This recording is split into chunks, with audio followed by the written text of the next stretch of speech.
Hi, today we're going to talk about the Spanish, their interaction with the Indians, and how the arrival of the Spanish and what they brought with them completely changed the Indians' world. Okay, so the Spanish have come, they've encountered the Indians, and they have wiped out the political authority of the Mexica and installed themselves as the head of this great empire. They've wandered north, they've wandered south, they've got a pretty good idea of what they're now facing in the New World.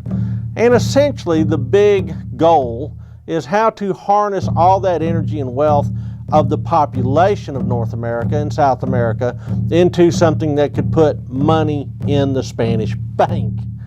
So, here's one issue that they hadn't counted on. The encounter between the Spanish and the Indians had some unintended consequences, if you will. One of these was the introduction of new kinds of microbes to the indigenous populations. In fact, the microbes probably carried off 9 out of 10 of the Indians after the contact with the Spanish. So, what would that look like? That kind of plague, that kind of pandemic, where 9 out of 10 people are afflicted. I mean, we're talking about chiefs, medicine men, laborers, women, men, children. Think about what would happen if that sort of event occurred to your community. The mayor may die. The firemen may die. First responders.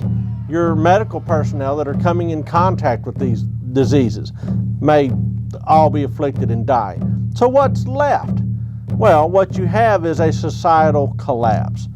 So while the Spanish encounter the Indians and there is a dramatic conquest, it's the next 100 years of plagues and plague cycles and the dying off of this indigenous population which really begins to set the stage for how the Spanish interact with Texas. Okay, so we have this massive die-off, this pandemic. What does that mean? How does that affect the indigenous peoples of the Americas? Well, it causes societal collapses. The old nations, the old organizations that had been extant now collapse in this sort of dystopian future that they found themselves in. With that sort of a cross-culture, massive die-off, people essentially are reduced to refugees in their own land. And pretty soon, new political entities begin to coalesce.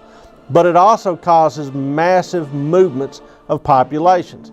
The interesting part from where we're talking in Texas history is we have very little insight into exactly what the particulars were.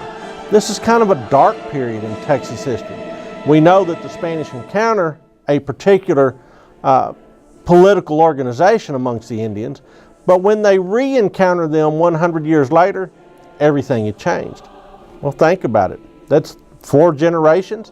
Over the course of 4 generations, based on this great die-off, these people have had to come up with an entirely new way of life. Well, it's these remnants and these survivors that really begin to coalesce into the nations, the Indian peoples, that we would recognize from Texas history.